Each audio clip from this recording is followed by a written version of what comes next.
Welcome to Sip, Sell, Repeat, the real estate podcast for women who know success is best served with a great cup of coffee or a well-earned glass of wine.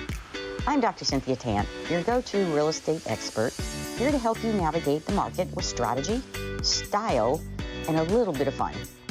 Whether you're flipping your first property, scaling your portfolio, or just dreaming about your next big move, this is the place for you. So grab your drink of choice, settle in, and let's sip, sell, and repeat our way to success. Let's get started. All right. Well, here we are again with Kerry Anne Schultz. I'm actually Dr. Cynthia Tant with Sip, Sell, Repeat in real estate. And I have this amazing person that I've known for a number of years that's going to share with us some information about her career in law and in real estate. So let me tell you a little bit about Kerry Anne before we even get started. She's an award-winning attorney in real estate and community leader, which she does amazing work in our community. She has actually graduated and earned her JD with honors and gone on to receive some other big accolades like the Florida Super Lawyer Rising Star and the Gulf Breeze Rotary Citizen of the Year. So she serves on prestigious boards, and she basically is a good gal, especially in the real estate in the legal profession of real estate. And Kerry Anne, I want to thank you first off for coming on board here the second time since the first time we had some technical difficulties. But what do you think about with computers these days? Right. But let me ask you a question. The legal side of real estate closings are so much fun. We have so much fun doing those. What are the biggest pitfalls that buyers and sellers make through the closing process that are overlooked that you can assist with? What are some of those big bang things that we can look for? Right. That's an excellent question. And so I think many a times, and it's no fault of anyone's, I think that parties just really don't understand the contract that they entered into, which can be problematic. I think sometimes what they think they are buying, or this particular personal property item is going, or it's staying, but they think it's going to be at the house, but it's not because the contract doesn't say that. So I think when it comes down to like personal property items, whether it be a landscape feature or certain window treatments or certain things in the garage, like I did a closing a couple weeks ago, and there's a riding lawnmower that's in the garage. The house is completely empty. The person had died in this situation. Well, no one thought to include or exclude the riding lawnmower. Well, the family of the person who died knew they were picking up the riding lawnmower. Well, the buyer thought the riding lawnmower went with the property. There's nothing in there that says that. So those are things where there's a perception from, a person who's a buyer, but may not be schooled like you or I or another agent or broker or lawyer in the practice of law and contract formation. So personal property items are a big issue. The other thing, Cindy, I'm seeing is the issues with surveys. There's always, especially in Florida, to get a Florida Form 9, if there's financing involved, that you have to have a survey. And a survey you can't just keep using a survey repeatedly with an affidavit because there's no survey certification or coverage to protect that lender, the underwriter, or a buyer. So everyone wants to save $450 or a week of time when they could just get a new survey and think, oh, well, we have coverage, and then come to find out when there's a survey problem, they're looking at their survey that they got at some title company, and there's no coverage. And so I'm a big fan of do it right the first time. If the survey is from 1987 and we're in 2025 right now, the flood lines may have changed, especially if you're in our area. There may be issues relating to different things with the land development code that may affect that. But certainly I'm a big fan of a new survey or a survey that's close in time and that's not 3 sellers back. And then really who you close with, understanding a title commitment. What are the requirements that we have to make? If there are judgments, are there certain things that need to be done? How do we handle that? Was a municipal lien search ordered to make sure that there's not like a permit for the pool that hasn't been closed out, because an expired permit, although it may not be of record, it's through the county system. When that new buyer tries to go do something and that expired permit has not been dealt with or closed out properly, they have to pay to get it reopened. And so that can be problematic for a party. And then we can't forget about fraud. Fraud, as you know, is on the rise. I'm catching it every other day. We just have to be smarter than these criminals. And so from the vacant land imposter seller situation to fraudulent use of money or identity, you just got to be more on your toes than you already are. I can agree. Absolutely. And in fact, I don't know if you remember, gosh, it's been 15 years ago or something. Yeah. We were sitting at a closing, and we were sitting at a closing, and I specifically had written refrigerator because now it's in the contract, a refrigerator. Yeah. But back then it wasn't there. So we had to write it in the contract. So I was representing the buyer and you were doing the closing for us.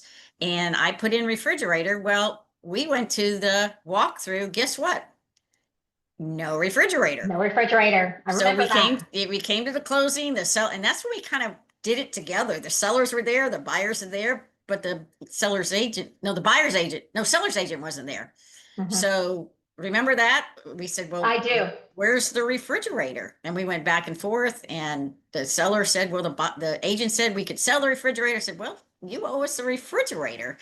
So that has happened to me in the past, and surveys. This did not happen in your office, but we went to a closing, and the title company hadn't opened up the survey. They hadn't looked at it before we got to closing. So I'm sitting there with a buyer who has a lender. They open up the survey. There's no house on the survey. Yes. Wow. So the seller had delivered when they had the survey before they built the house on it. And so the person sitting there from the title company said, well, there is a house in here. I said, yes, there's a house on this property. It's just like the plan. They had to go get the survey. They had to pay for it. They had to do all that. But those are things that have happened to me as a realtor. And so I do appreciate the expertise that you lend to the closings. And that's why closing with a lawyer in a situation has really helped us if, again, we think any kind of crazy stuff is going to happen, and anything could happen. I know you and I could go on forever on this. Since you're seeing a lot of newer, rookie agents, let's say rookie agents, since you've seen a lot of newer rookie agents that are coming in versus us who've been around for 25 years. And some of us, I would say aren't up on the ball of some of us who are older too.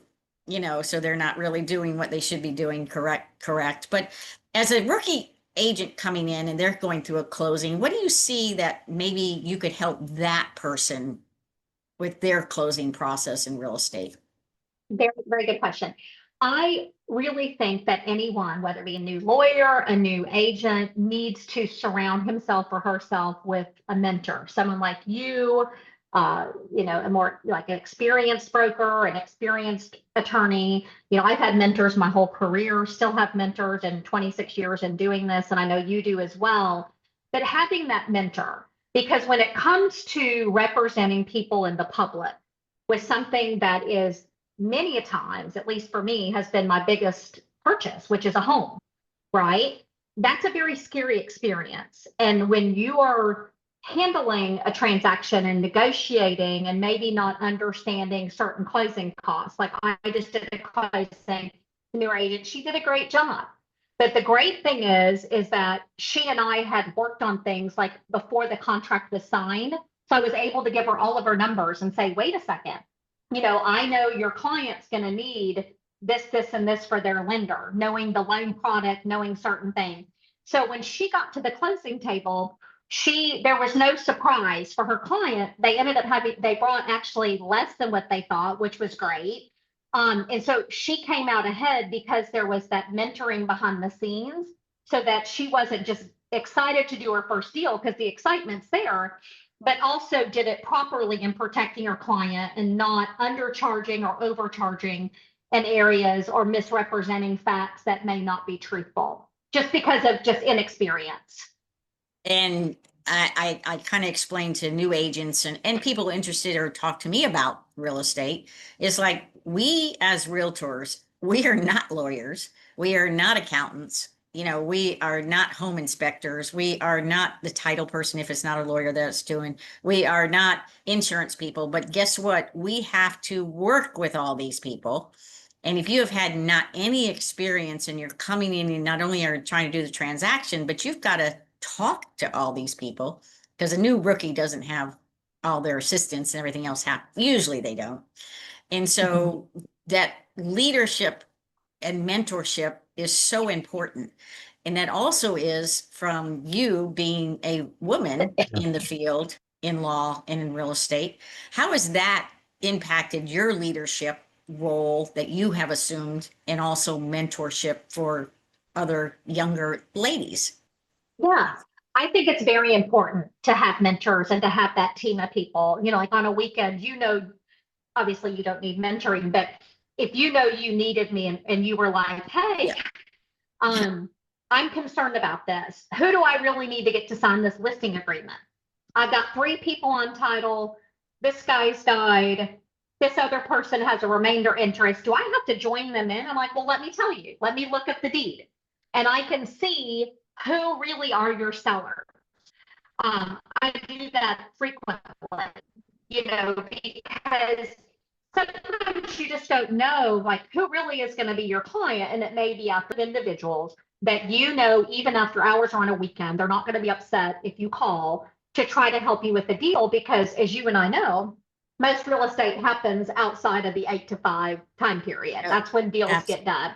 And I think also being creative, I think you've got to have a mentor that not only knows his or her information and is respected in that discipline and that does things ethically and honestly, but also has a little creative side. I mean, Cindy, real estate can get creative, like with seller financing. I told them, well, what about this? Because you can't violate Dodd-Frank and go, you can't do a 3-year balloon. You can do a 5-year balloon.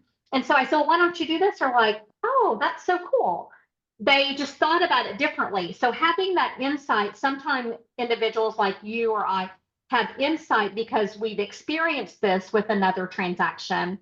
And we can offer that information where someone would be like, I wasn't thinking of that. That information wasn't in my toolbox because I haven't dealt with that experience before.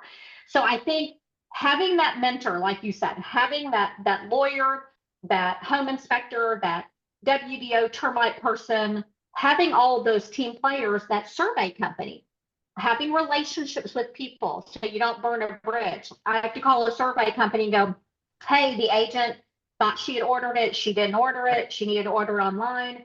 Now I need an emergency survey. I can call that company and we can close on time because they'll pull a fast one for me or for you or for someone else because of that relationship. Oh, that is humongous, huge in this industry. And we both have gone through a number of people in each one of those professions that we have, ooh, this isn't going to be a right fit for me, And so I think as people, and not to, as we build our team, as we work with these people, there's some that, let's just say, they're not going to fit our personality, and we've all come across those people. We've had a closing a couple months ago now, I guess, where the buyer, which I was representing the buyer, was like, I didn't want to represent the buyer at the end of it. But of course I was making sure I did everything that he needed and wanted, because that was my ethical obligation to him to make sure that his property was sold, not buyer. I was representing the seller. My goodness, I can't even remember this guy, or maybe I don't want to. But anyways, if you can think of one situation where you either was able to help somebody catch a mistake and save a lot of money prior to happening, or that you were able to, on maybe the seller side, help make a lot of money based on the transaction, is there anything that would pop into your head that may help someone in the future, like something that we've come across? Yeah, one that comes to mind is probably about 10 years ago. And this was a woman. She was using her husband's, he was military, using her husband's power of attorney to sell a home. He knew that they were going to be listing the house, but had no idea that the house was listed.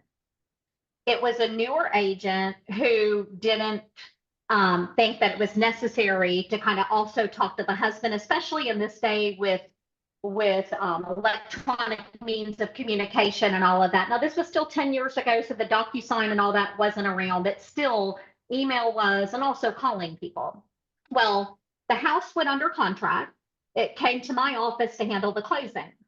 And I trusted my female instincts because I had left the conference room, and unbeknownst to me, he knew that the husband knew it was under contract for my office. So we had put him on notice and everything. Well, I had to go grab something in another room. So I had to walk outside of the conference room where we were into the lobby.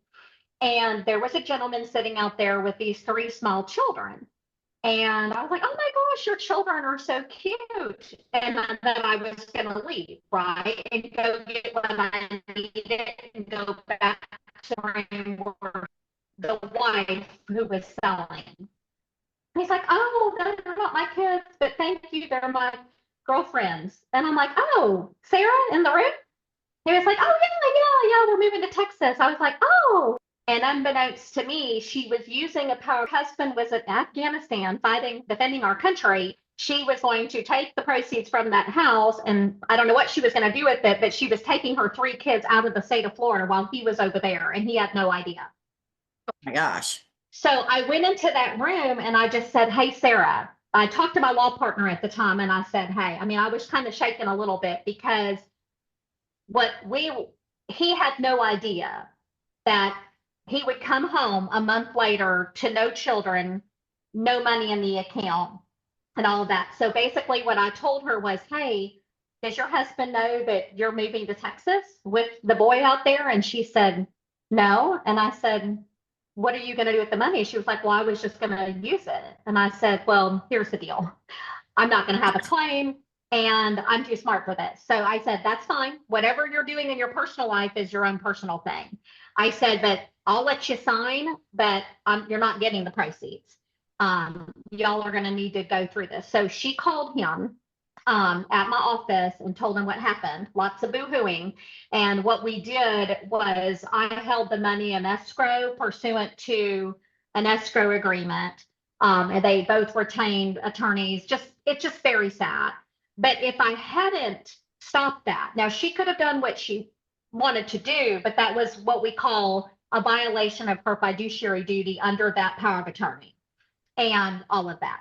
So we ended up closing it. So the good things were the agents were still able to get paid. Everything went through. It's just the money to them didn't go until they had a court order in their divorce that said where the money went. So if I had not been on my toes, just using my people skills and going, oh, putting the connection together, and he saying that's my girlfriend, because he had no idea. So that could have been setting that contract aside to where if the judge would have set it aside, and the judge would have, then we would have gone back where the people then don't have the house. The agents would have had to return the money. So that could have been devastating for everyone. So just that was a story to remember. Patients where we caught an imposter, one of my guys in a nursing home on a beach property here in Pensacola. It was being sold. The property is probably worth about $620, vacant land on Pensacola Beach. It was being sold for $450. But the guy who was pretending to be my client, I had to get him to finish committing the crime in my office. So then he was arrested. So I felt like that was a happy ending because we saved this guy and his kids. He had just lost his wife due to aggressive breast cancer. He was not doing well, and he was at the Blake in a assisted living facility down the street, but that could have been devastating for him. Oh, wow. Thank you. Oh my gosh, those are great stories to tell people in today's world too. You just turn around and it's like you're getting text messages and they're wanting your money to go to this, and then they, I mean, can dig Yes. into and so have you ever, and I've heard of this, but have you ever experienced or heard of a situation where the money didn't get to the bank or get to the title company or the escrow from one bank to the next? Well, I Yeah. heard it, but like stopped somehow and disappeared. How would that happen? I mean, I don't know, but it's very, very scary. But I can tell you, Cindy, what we do, and it's just super expensive. I mean, we just, we have to, all of us have to invest in these software programs right. to safeguard money. We use a feature called certified. So Right. if an agent called me up and said, hey, I've got this guy want me to list his land, he's not here, every excuse in the book on why he can't send me his driver's license or meet with me or whatever, that's a red flag. Well, once I Yep. get the driver's license, I can run it through my system and know that that's a fake ID. Additionally, before we will accept or release money, we have a third party called certified that will say, okay, yeah, this is going to Dr. Cynthia Tant's account. She owns that account at Wells Fargo, not, ABC, whoever, and that it is your account. We also, what people are doing, which is scary, they could be watching email traffic between the seller, maybe downloading their payoff to send to the title company or lawyer, or they're interfacing within that email. So what they'll do is they'll send a revised payoff. Well, what we do is we caught one the other day to the tune of about 188,000. It was a Chase payoff. And what they did was they put amended payoff, which is not abnormal. But what we did is we put it through the system, 3 digits off. If I would have used that amended payoff, it would have gone into Muhammad's account. He would have done a sweep and we would have never seen the money.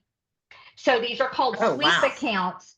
And so what we use the true payoff, but we tested this one. And so that could have been a really bad situation where someone thought their payoff was made, but now they're not. And then nobody knows until they get this foreclosure notice saying, but I sold my house 2 months ago. Yeah, but you didn't get a payoff. And now you're late. And now you've got credit, deficiencies. And now you're having to defend a foreclosure, all thinking that you have that paid off. So that's the other thing, closing with people that invest in software systems to protect the public, because not everybody does. You have to be on your toes. That's a great advice. I mean, especially like you said earlier, first-time home buyers. Okay, they don't know what they're doing. So even though they may think they do, because everything on TV, it's really easy process. Most of them are really good about help me walk me through. Or I've had situations where someone hasn't bought a house in 30 to 40 years. And how many changes have happened? So they're just at a loss, just like a first-time home buyer. So holding their hand, working through the system, putting them in front of quality people, making sure that your team is on board with everything. I know that you said, you said the survey, an appraiser right now, appraisals are coming up right now, just as another thing that's coming up in that I'm seeing because of the shifting market. It's like we're kind of like, where are we right now? In insurance, we won't even get to that. But from the appraisal standpoint, is there anything you can offer somebody? Because I have had to, and I hate to say this, but we have had to actually start all over with a new lender because an appraiser was just stuck on their appraisal and they would not listen to what we were showing them, went to a whole new lender, got an appraisal, which it wasn't an FHA or VA, but got a new appraisal, and everything was fine because we knew our numbers were fine. But the appraiser was using properties that weren't even relevant to that. Is there anything highlights that you could tell us a little bit about that to look for from because I know you would probably see a few of those. Right. Well, and the thing is, these appraisers obviously have guidelines and licenses to protect, but most of the ones that I am aware of in our area will listen. They'll take comps into consideration, or especially I've even had phone calls as the attorney on the file, just doing the closing and saying, hey, can you send me over your title work or whatever? And I'm thinking, sure. And, what I'm seeing a lot of right now is the cost to cure appraisals, where if there's repair situations, especially some of this like post-hurricane damage or different things like that, where we're like, or like Cindy, to your point about insurance, hey, we know you all are going to replace the hot water heater and the roof, but this is not going to be done before the appraisal's done, right? So getting an appraiser that can be creative and say, well, if it had a new roof on it, this would be the purchase price. And if it had a new water heater, but they are taking those insurance like components into play and somewhat devaluing the property, when you're like, no, the goal is we're going to actually put a new roof on this. So do cost to cure. And I think if an agent is familiar with that, they can communicate that. If the appraiser will talk with them about, hey, we're already going to do this because, see, the contract says this. We're going to give a credit at closing for the new roof or whatever. It's just not going to happen until after closing. So pretend like it's on there, type of thing. And I think getting someone that can be creative is helpful. I like how you use creative, because there's so many different things that can be done, especially with owner financing, subject twos, which is a ton of stuff that's been coming to me for, subject to contracts, in trying to explain those to your seller, if it's the best interest for them to use that or not. And then especially owner financing, what are the numbers now? Trillions of dollars of people are sitting on houses that they've paid for, and if they want to, maybe they don't need all the money up front right now, that they possibly could do some owner financing and have that extra money coming in, not all at once, so talking to people with those kinds of options, because most people aren't aware of it. There are a lot of people out there that are, obviously. So my question, let's just go last question, because I know we got some places to go and things to do, but how are you as a mom, okay, and as a lawyer and as an educator and everything else as you have going on in the community, how do you balance all that and for your own personal growth? And I know you're the Energizer Bunny. You keep going on and on and on, and I'm slowing down a little bit. Okay. I'm so proud of you. You deserve that. This may be off topic, but I was in Hawaii last week and I learned how to surf. I got up 3 times out of 5. So I was excited. I was the oldest person there doing it, but I did it anyways. You are so talented, and you wear many hats. I'm gonna tell you that next day I was so sore. I was like, oh God, I'm not doing this again. My arms, I was like, I couldn't. And then I was in the airplane for like 12 hours, whatever it was. And I was so sore, but it was such a treat to do that in Hawaii on a little wave. Okay. Wow. But at least I did it. But how do you do that? You have the personal time, you travel a lot. I know you humanitarian aid. How do you put all that together? And especially with a gorgeous little girl. Oh, you're way too sweet. Thank you for that. But like you, I just time manage very well. And for me, I think like for you, Cindy, what we do is such a blessing and such a gift. I get up every day going, wow, yes, I don't know what's going to be on my desk some days, or what I call trauma alerts, what out of the ordinary things can fly through it. But I think I love what I do so much. And I think when you love what you do, you make time for that. And, then I'll cut it off and be like, okay, I'll work till 6 o'clock and then I'll go to dinner with my family. I'll check email before I go to bed. I'm really big with making lists and getting it done, kind of the old fashioned list of saying, during these time periods, this is what I have to do. Well, for tomorrow, for example, I am going to be working late tonight, but I'm getting on a plane at 2 o'clock tomorrow to go to Kenya, Africa for a service project, and then I'll be back. That entire time, I will not put on my daughter's going with me because it's summertime. I will not put an out of office reply. I'll be 12 hours ahead of y'all, but when you all are sleeping, I'll be doing what I need to do with the village. And then when I get done, I'll check emails and do that, and then into the evening. But I just manage time. I know what I have to get done. I don't leave unless I have it done. It's like you don't leave the house unless the dishwasher started, or how we all organize our own homes. But I think when you are very busy, people that are busy, I think, manage their time very well. but you also prioritize. Like for me, like for you, we're friends and we met through work.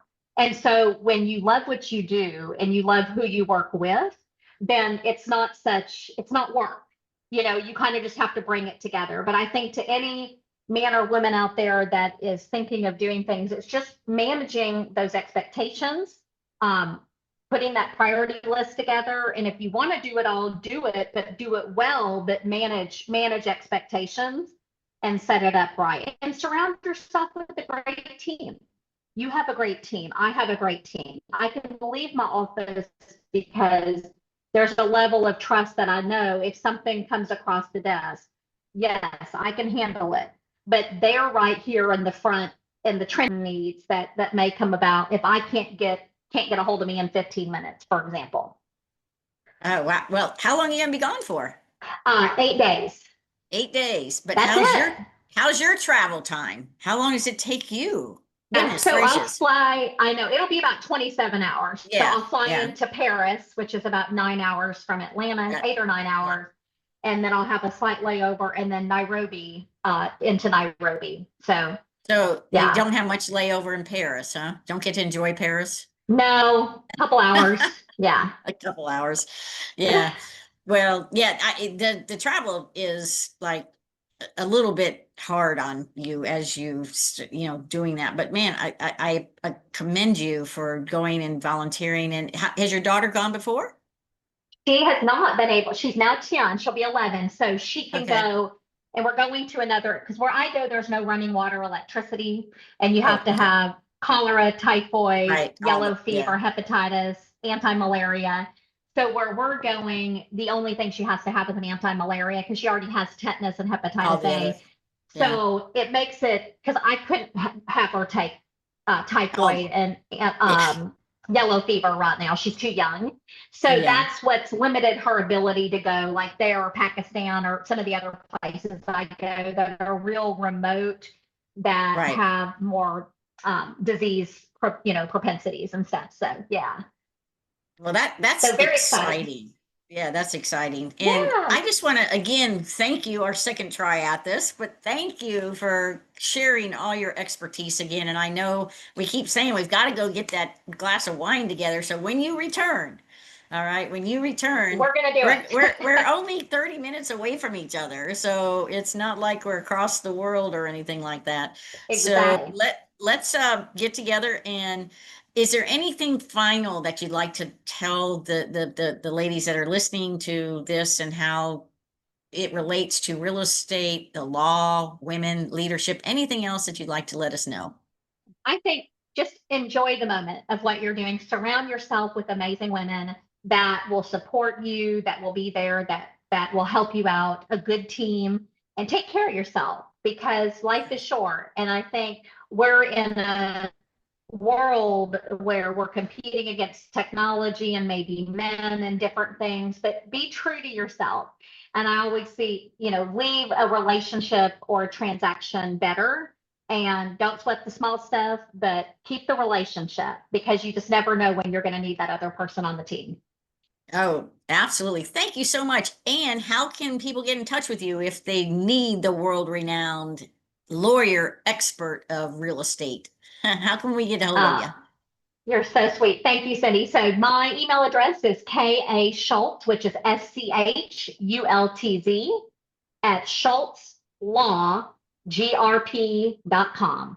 Did everybody get that? We'll make sure it's in the credits and everything for you. So thank you so much again. I appreciate it. That's a wrap on this episode of Sip, Sell, Repeat. If you loved what you heard, don't forget to subscribe, leave a review, and share it with another powerhouse woman in real estate. Got a topic you want me to cover? Send me a message. I'd love to hear from you. Until next time, keep sipping, keep selling, and keep repeating that cycle of success. Cheers to you and your next big deal.